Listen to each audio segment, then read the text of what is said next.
I can take a joke or two, and I know to dish them out too. Let's I did today. Yeah. That'll be No, probably he waived and mid confirmed. next week when I'm out. Yeah. Make sure we get back and we can. Oh, sorry, you guys are good people. All right, I think it's 6:30, we'll call the meeting to order. Thank you for coming this evening. All right, Ms. Jennifer Haggerty? Here. Okay, Ms. Laura Kotecki? Here. Ms. Dana Andres? Here. Mr. James Preston? Here. Ms. Judy Stazak? Absent? All right, motion is needed to approve the minutes from the regular meeting of the Board of Ed dated October 12th, 2022. Jim and Mark, all in favor? Aye. Aye. All right, thank you. Communications. There's something highlighted. Do you have anything? Andrew is not here. However, the class of 2024 Yep. is requesting the use of the facilities for a fundraising activity in March for a craft fair Oh, on nice. premise. So they've written a letter and will be sending in the Okay. facilities use request. Well, about a craft fair. Good for them. Getting back to normalcy post, Yeah, post-COVID. that's great. No restrictions, let's have this community stuff going on again. Yeah, yeah. So that was their request. Okay, good. Any Board of Ed items or consideration items, assignment of action? Unless you guys want to talk about the trip that you took. Board of Ed. It was informative It was great. and wonderful, and meeting Amy's cousin was just amazing. So we had the chance to go to New York State NISBA School Board Conference in Syracuse. It was Syracuse, correct? It was there. I didn't drive, Jim did, so I just want to make sure that's where I ended up. And She slept. it was, I didn't actually, but it was a great experience just to see other school board members from small districts to large districts, all the different organizations that are offered to districts in support. There were some great workshops and opening ceremonies and closing ceremonies that we got to see, and it was nice to meet other people on school board, so that was great. And seeing all the technology too, that A lot of tech. Yeah. You see that a lot of people share a lot of the same issues. Mhm. Yes. Absolutely. Some boards are much larger, 12 people, some boards are smaller, but it was nice to have the opportunity to do that. So we thank you for letting us do that. As an Go again next observation, I year. think we get along better than most of them. No factioning or fighting. That was It was good. good. It was good. We got to discuss a lot of school and work and vendors and partnerships and. Yeah, the vendors were interesting. All right, thank you. So we will move on to some reports. Kristen Crouch, you have a report for us Oh, I did today. the first one. Good, you'll be fine, you're good. All right, so thank you, who did that? Thank you. Jeff had asked me in June if I would consider being an instructional coach, and I think when I came in September, the first question was, like, what is that woman going to do?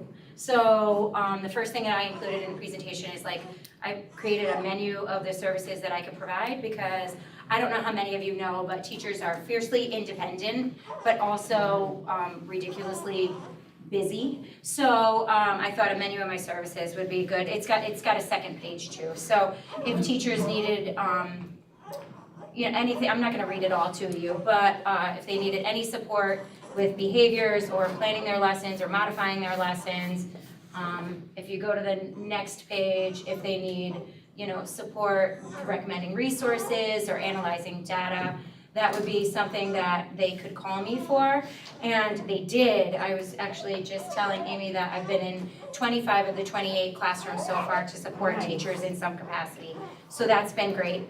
I'm gonna try to zoom through because I don't want to keep us, but if the next page talks about what a coaching cycle would look like. So on the macro, I'm working with every teacher in the elementary school, supporting them whenever they need me. But then also every quarter, I'm working with 8 to 10 teachers on a coaching cycle. The coaching cycle is when I work with these teachers to improve their practice in one of 4 key areas classroom management and knowledge of standards, that's really where a lot of the teachers in Rensselaer aren't really needing a lot of support, but they know that I'm here if they do need me, and that isn't to say that they haven't needed me for that, but that's primarily we have that under control, I would say. But implementing our lesson plans, increasing engagement, and really stepping up with the project-based learning is a big chunk of what I've been doing, and also taking the data and helping teachers to analyze that to drive instruction has been another huge component. There's an other, but mostly whatever a teacher would determine to be their goal would be able to be in those top 4. I haven't met an other yet that I couldn't qualify up there, so, but. And then if we go to the last one, just what a typical coaching cycle looks like is it's all based on teacher choice, because I think we all know that when you are learning and going out of your comfort zone, it should be determined by what you want to be studying, what you want to be improving. And so the first thing we do is we identify a goal together, so they choose their focus, and then I help them find strategy. I know the baby. Come on. I know. No, you can't do that. Oh my gosh, of You got a lot course. of competition. So I know. Anyway, focus people, focus Kristen, come on. All right, so they develop their focus that they want to work on, an area that they want to improve on.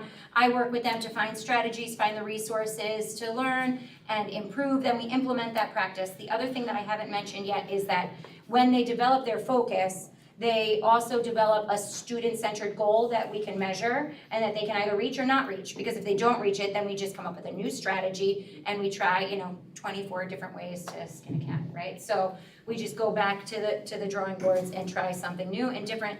The goal attainment would always be, like I said, a student-centered goal. So it's really focused on teacher choice and student improvement. So it's an exciting thing to see. And does anyone have questions? Kind of zoomed you through. Are you gonna expand to any grades above 10? I don't know. So this is, as of right now, it's a 1-year grant funded by the state. So they've even been, so that's what else I was gonna talk about. Thank you very much. But the other thing is, I'm sorry, can you tell I'm a teacher? Stop distracting, I'm everywhere. Sorry. So I don't know. It's a 1-year grant. This grant was approved only for pre-K to grade 5.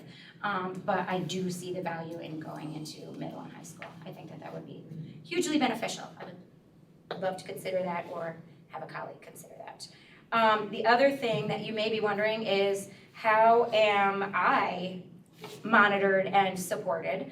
And I do want everyone to know that New York State just finished their first observation where they spent a day with me in the building and they walked around, they interviewed the teachers. I brought them to several of the teachers that I've been working with after we left the room, and they saw me in action, and then they interviewed those teachers. I know they met with you, so who knows? I don't mind saying they were very impressed with what Kristen's been doing. And basically came out and concluded the same thing I did at the time, which was this was really a no-brainer. This was the person, a perfect choice for this particular role. So we're off to a great start.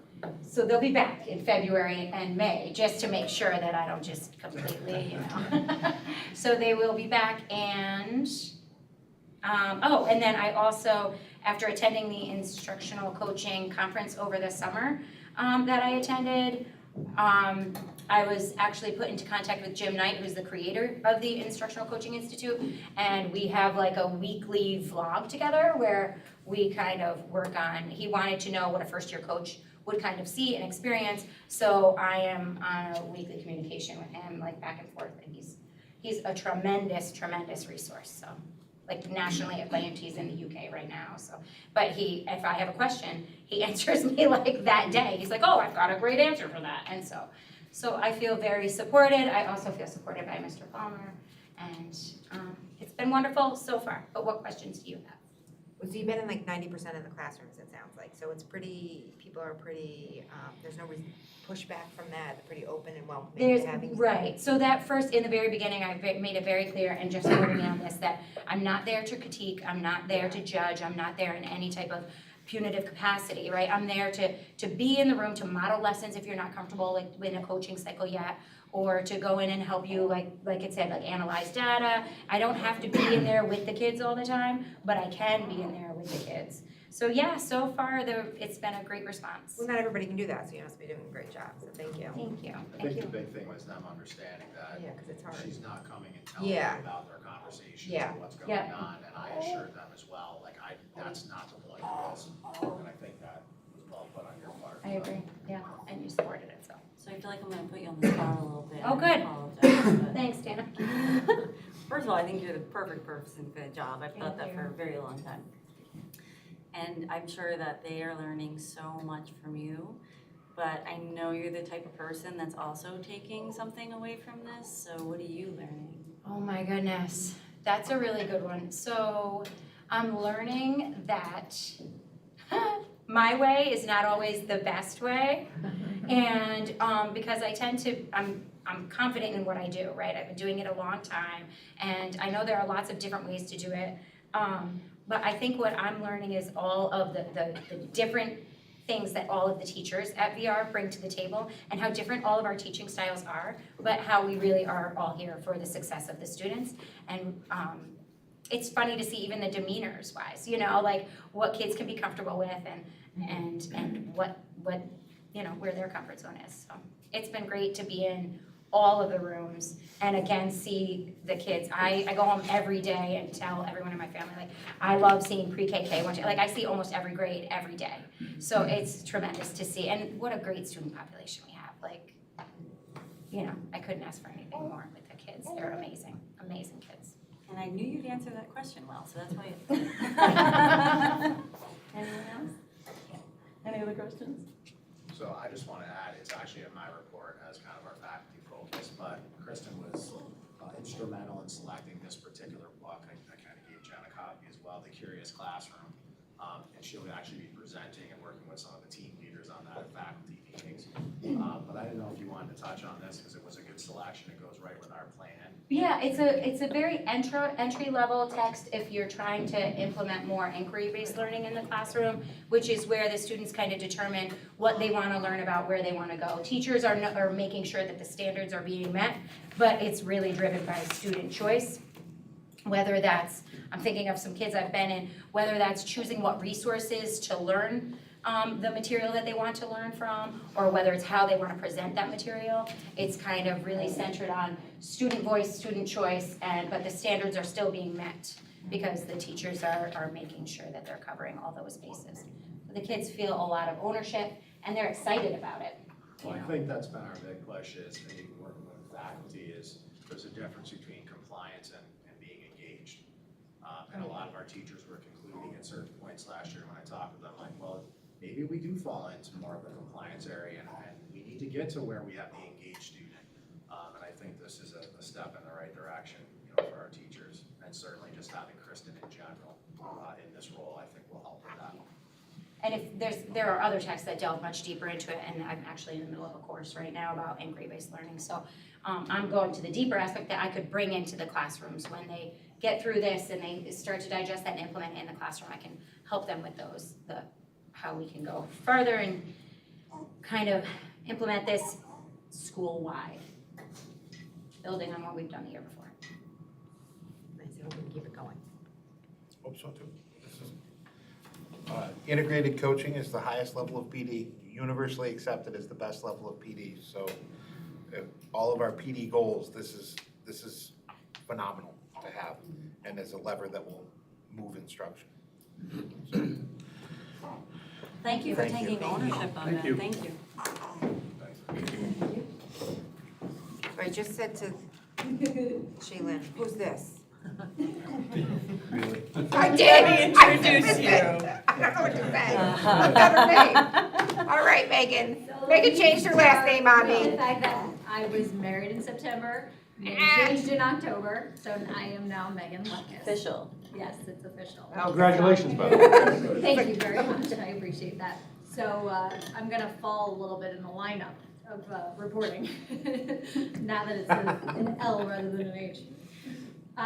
So first things first, we had our first portion of the stimulus funding under CARES completed on September 30th. Submissions were completed on October 31st. That first submission dated back from March of 2020 So we've seen the first round of stimulus funding complete. That portion supported after-school tutoring and additional supports, additional learning, and COVID-related coverages for quarantines, of which we've had many. So that really helped support the salary cost associated with finding coverage for teachers, aides, non-instructional staff, and getting us through those tough times with COVID. We have 7 grants approved thus far, one of which is Kristen's coaching, the instructional coaching grant. So that has been formally approved.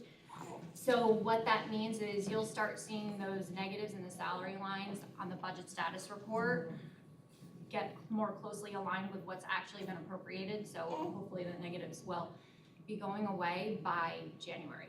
I hope to have the rest of the approval by December. So we're making some fantastic headway there. Lastly, the boiler plant replacement update for you. So all 4 boilers are in place, they are functioning, they are working, the system is online.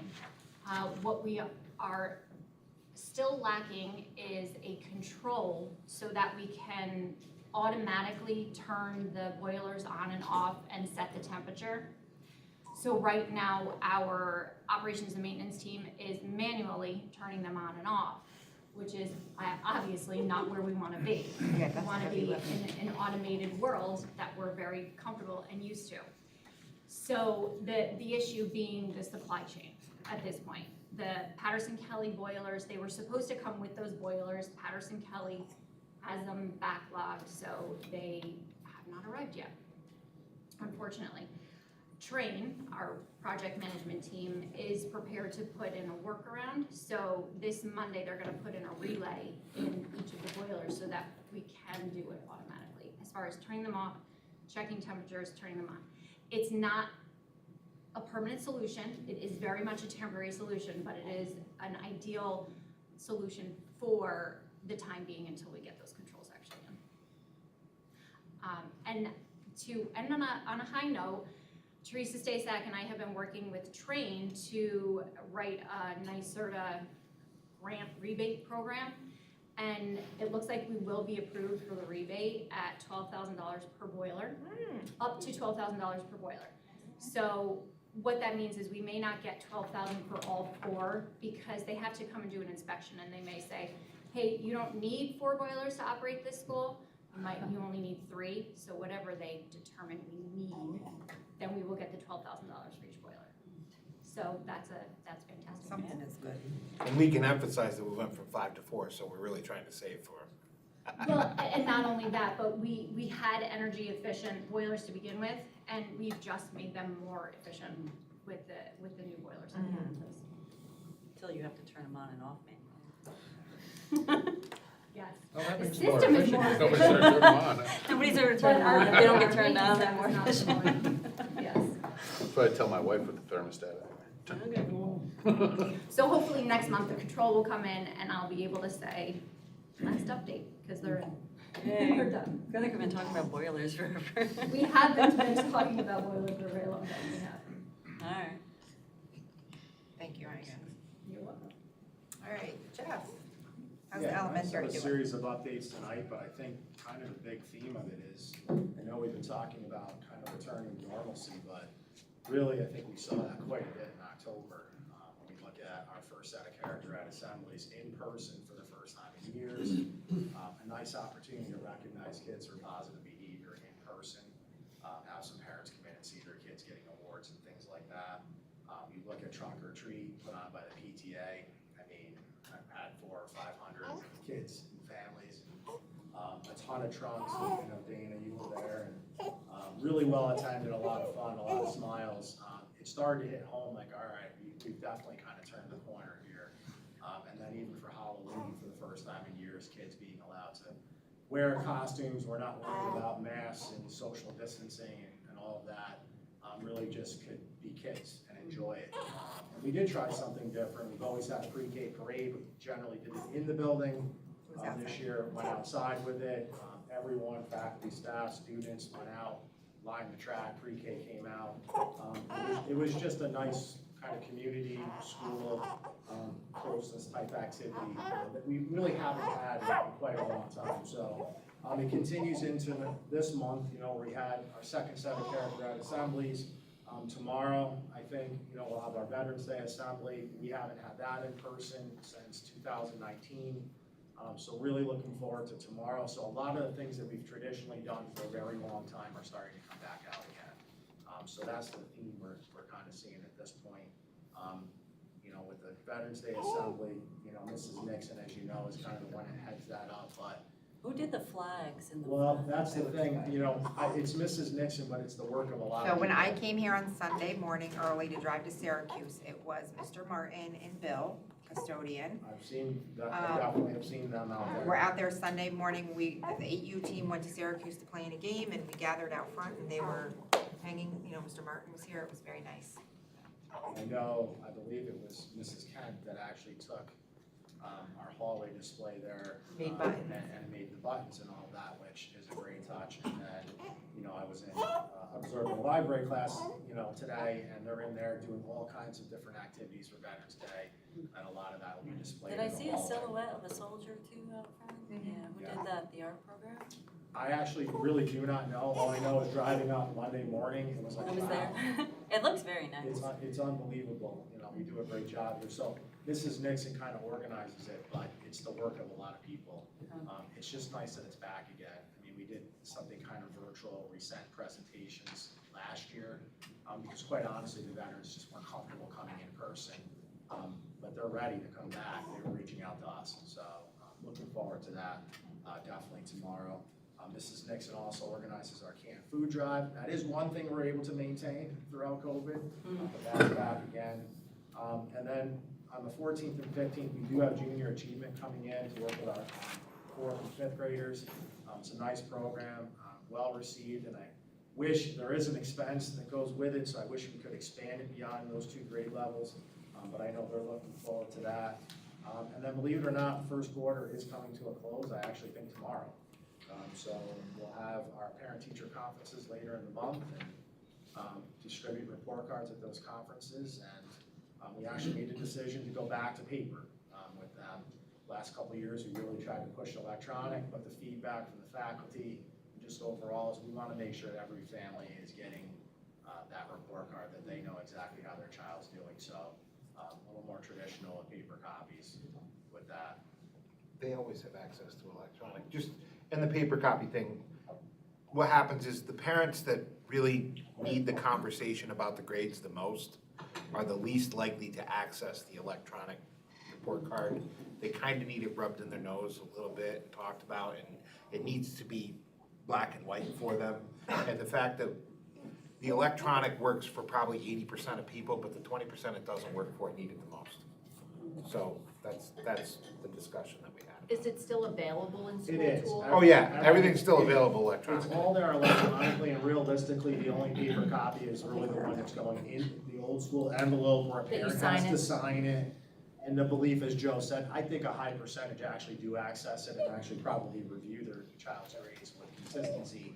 But as Joe said, there's a percentage that aren't, and I think when your child comes home and hands you a report card envelope, yes, I guess you could sign it and not look at the report card, but I actually don't think that's much of a percentage of our parents. I think they look at it, and we need them to look at it and realize, okay, maybe we need to do something a little different for the second quarter. That was the feedback that came from the faculty, so it was pretty easy to bring back. And quite honestly, my kids still bring home paper copies of report cards. So it is a thing still in other schools, but it was a good push on our part, but I think it's good. It's worth it for us to do it, and I think parents will appreciate it. So a lot of really good things happening, I guess, overall, but that was my big conclusion. We're back again. Like, we're on the right track, and fingers crossed, knock on wood, that we stay on that. I don't know how you can hang up a report card if it's not a paper copy coming home. Yeah. Put it on the Print. fridge. You just print it out. You can print it. You can print it, but that's not. It's one If button. you can get into it. Nobody's printing it. So just to tag on to what Jeff said, the buttons, I know the buttons came from the Alumni Association. The buttons that the Alumni Association gave the materials to Mrs. Kent, and in a very short amount of time, Turn around. she turned those around into something very valuable, and that all I've heard was positive feedback about, so amazing turnaround on that one too. Cause she did not have prep time for that. Like, here's some stuff, and then 3 days later, everybody's got buttons, like, Yeah, did I you don't know- sleep? I don't know how she did it. Right, I don't Actually, know. don't know, but she sleeps, actually. No, I said there's one of my grandfather that came out Hey nice. Jeff, it's for the veterans, 9:15 tomorrow? 9:15 start. Is that gonna be streamed, Rob? Can be. It is now. I have to say, my two kids have had like a countdown to Veterans Day, like Christmas, so whatever people are doing, Yeah. it's really hitting home. Like, I've got a third grader and a kindergartner, and so like, I mean, they're like, at bedtime, 2 days till Veterans Day. I'm like, okay. They're excited about it. Yeah, mine has a lot of questions, so it's definitely sparking some interest and some learning. I hope they're excited about the celebration and not just the day off of school. Yeah, they're excited No, about they know that, that's but then tomorrow. also the concept of Veterans Day, like, Yeah. I don't know. I think it's really hitting home, so. My son's probably more excited that he has Friday off. Yeah, well, What about you ladies? Are you I've got excited 3 about honorable discharges and I gotta work. Veterans Day? I mean, kinda, not really. Life's fair. I'd rather be here. oh, nice. You'd rather be here? Oh, that's nice. We'll get you that one day sooner, right? Right. That's actually grades 1 through 5, or it can be a kindergarten or pre-K class if they're performing. I wish that we could have everyone there, I really do. We just have limited seating between the veterans and community members coming in. I actually can't fit all of our student body in. Certainly wish we could get some of the secondary classes in. But, good Do they news, stream it it into will the be room? streamed. Then maybe we watch that, right? It'll be from a link on our website for the calendar entry, we'll have a YouTube, I assume, right? Yep. We'll have a YouTube stream. And then if you don't get to watch it during the day, it'll still be linked in there to be able to watch later over the weekend. Those we have two. We have a pre-K to grade 2 and a 2 through 5. They never Actually split it. That's how that works. All right, Bill. Great. Fall sports is wrapped up. Adding a 4-day break we've had between the winter start on Monday for the varsity sports, and the modified will start staggered out a couple weeks later. I want to make sure I thank everyone who helped make the fall season successful: athletes, coaches, RAA, volunteers. A lot more volunteers than we've had over the last few years. Maintenance, administrators, nurses, chaperones for the games. Stacy's here. Thank you, Stacy. Wendy Johnson. People, I mean, if anybody was around homecoming week, it was awesome. The school spirit around here was a lot more than usual. Able to have the dance again. The whole pep rally night was awesome. I got a text from her saying, "Hey, can we get this for that?" I said, "What are you talking about?" "Joe, we didn't talk to Joe. I got it all planned out. Don't worry about it." But it came out awesome, and the whole community, I think, was Nice. Pop Warner. It was really nice to have that. Yeah, Pop Warner And loved then that. having the multiple dances here in the fall too. It's been, again, echo that. It's been a lot more like it should be in a school. It's been a lot of school spirit. It's felt really nice around here to have that. So thank you to everybody involved. And your daughter too. Yeah, She's put a ton of work in. I don't know where she gets that from. She's been awesome. Yeah. We just hosted the Section 2 volleyball championships here. Thank everybody at that. People love coming to our facility. They love it. We have great facilities. We're gonna host them again in the spring, so it's nice to do that, and it looks good for our school community too, to do that for the other schools in the sections. Really nice. Winter numbers have been awesome for signups. Looks like we're gonna have every level, every team. Been really good. And looking forward to way less restrictions than we've ever had in the last 3 years for sure. Looking ahead to spring though, I've heard some inklings of different teams that are gonna be low. So we're gonna start signups a little bit earlier than usual. And right out of break, I wanna push any kids that, are interested in the sport to sign up early so we can kind of see where our numbers might be low and try to see if we can head some of those off that, get an idea what's going on. And then on that note, there's been been discussing with Bone Stewart over the last couple of years, their numbers are always low, ours are low at some sports at times, so we're gonna look further into potentially merging a lot, if not all of our sports, and see what that would look like if it would move us around too much, and logistically, it shouldn't be very hard, they're right over there, so see how that works out. And then, just want to say thank you to Coach Joel Preston for, years at our football coach, coach's last game the other day, so it was a nice night. Thank you, Bill. Thank you. Thanks, Bill. Joe, you have anything?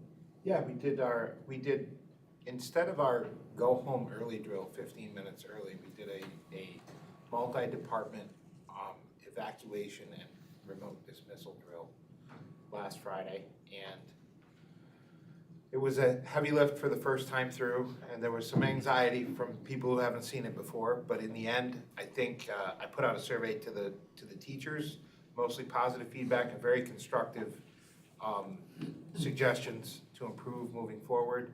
I know the police really appreciated it, and the fire department's feedback was that was one of the best drills they've been to and what they could get out of it. So it felt like it really was useful. Should we ever have to evacuate, we learned a lot of protocols that we can use. Inevitably, if we have to evacuate, it won't look exactly like that, but we know we need some supplies on hand. We probably need some to-go bags and to-go boxes with bullhorns, and because once we get out of our normal, if we go into large groups in any way, shape, or form, communication needs to be amplified, and we found that, I think, in both locations.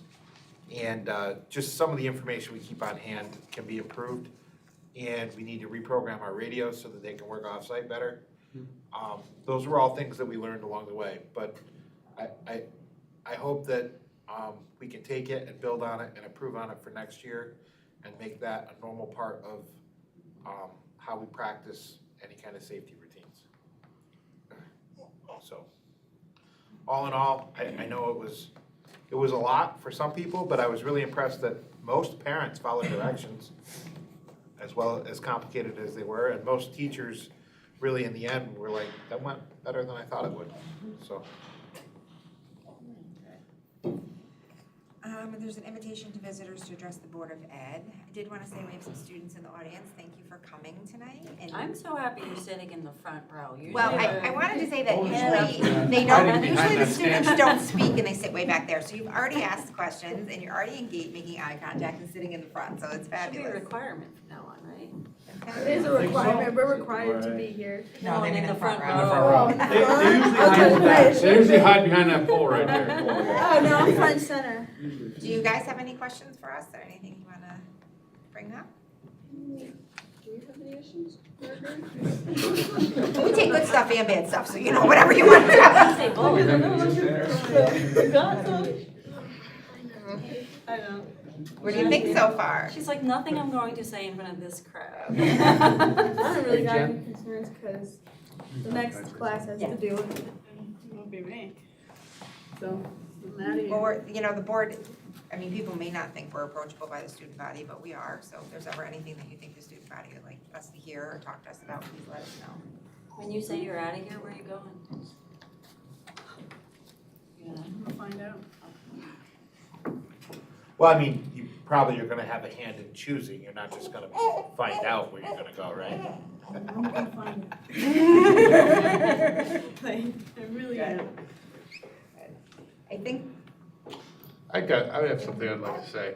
I ran into a situation a couple weeks ago. My son had COVID, and he came home from school a couple weeks later, and it was a STEM class, which he loves. And my little brother, his godfather, was teaching the class. And so Joel texted, he goes, gosh, he must be really sick. Well, he comes home, he's sniffly and stuff. The next morning, he says, I still don't feel real well. I said, well, you've missed a lot of school this year. You don't have a fever, you're going. Long story short, he tells my wife, a kid is bullying him. That's why and he's a great student, just a very timid kid. And he didn't want to go to school. So I was heartbroken. So I called Mr. Pitnello, 6:45 in the morning. And explained the whole situation. I apologize for calling him so early, and he was typical Don, he goes, "Hey, Jim, how you doing?"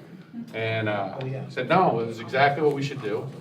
And he said, "I'm gonna take care of this first thing." And I'm sure Mr. Martinelli probably assisted. And I called my son at 2:30, right after school, and I said, "So what happened today?" I said, "Was there any problem with the child?" He says, "Absolutely not." He said, "He came in a little bit late." So I can imagine his first few minutes of school weren't real enjoyable. However, I just checked with him again today, and there's been no issue. Thank you both very much.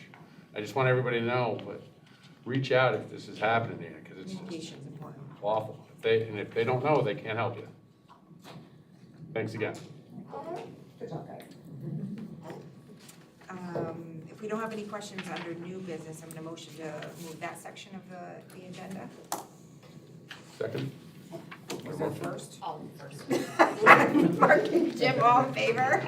Aye. All right. Superintendent recommendations, I think there's one thing we'd like to point out under that before we move it. So, I don't often get the opportunity, this is my first one here since I've come here, but awarding an administrator tenure is a rare and honorable opportunity. So I have wrote a letter of tenure because we have a tradition here of reading that I think is awesome and I didn't have in my old school. But typically our administrators will read a letter of tenure or recommendation. I have one for Dom. So if you'll bear with me. 2018-19 was my first year in Rensselaer. At mid-year, long-term principal Karen Ivansky announced that she was retiring. The loss of institutional knowledge and familiarity with staff is a challenge for a new superintendent trying to build a positive school culture. At that time, the district was fortunate to have Dominic Pittinello step up from within the ranks and provide continuity in culture and institutional knowledge. Many of the teachers and staff were excited to have a well-respected and known leader provide stability.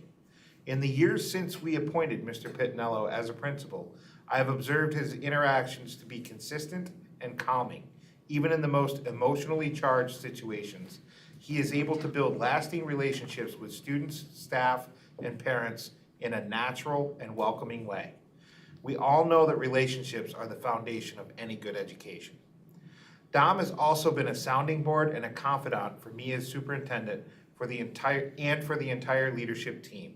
These are important roles to ensure that decisions and directions are grounded in facts and a clear understanding of our students, staff, and parents. He is the consummate team player, and most of Rensselaer knows him as just that. It is my honor and privilege to recommend Dominic Pittinello for tenure as junior-senior high school principal at Rensselaer City School District. We are lucky to have him in a position of leadership and hope that Dom can continue to inspire the Rensselaer educational community for many years to come. Congratulations.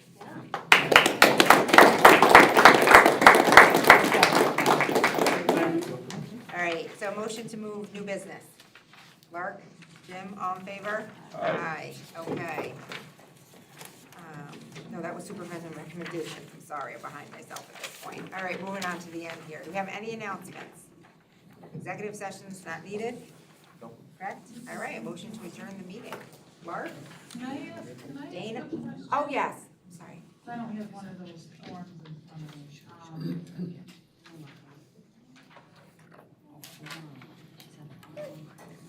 So under F, a motion is needed to approve the contract for clinical services between Rensselaer City Schools District and Start Children's Center. Yeah, it's a shared, oh, go ahead, I'm sorry. Can anybody elaborate on that? I looked at the, clicked into it and I was reading it. So the Start Children's Center is a trauma-based recovery center in the county of Rensselaer that provides services to different school districts, and that's their specialty. So we have a shared agreement with what district? We have that- No, well, this we is- don't, This particular contract Oh, is okay, not it's a that different one. Okay, so we have two. We have 3 active contracts with Start. Well, there we go. This I don't know. particular contract is an updated contract for our project-aware project manager. That's not F? No, it's the clinical services. Clinician. Yeah, it's Oh, the children. There was two. Okay, we had two of them on there. Children's Center. Sorry, that was Yeah. I didn't read it, I was just elaborating on the ones that I knew were on there. So we have 1 day a week of a clinician coming in so that our students can access that service. This is partially grant funded and shared, and then we are contributing the remainder of the cost. It says trauma, include trauma-focused therapy session. Yeah, I apologize for answering the wrong one, that was I, but yeah. Do you have a specific question about that?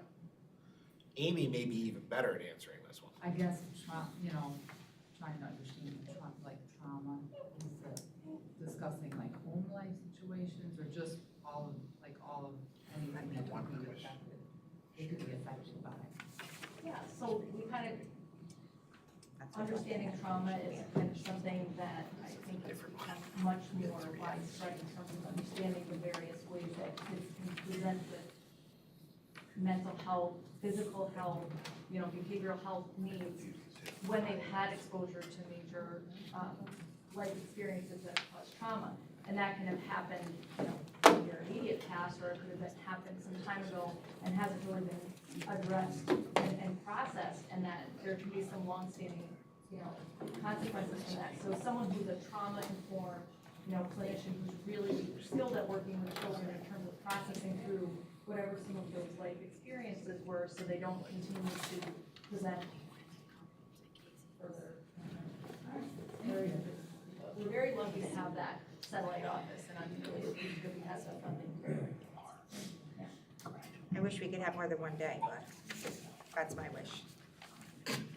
They'll go for it, Megan, or should shoot me. All right. Somebody's gotta keep an eye on the bottom line. Listen, I know, but you know how I feel about this. I'm passionate about that. I do, I'm happy about it. I appreciate it.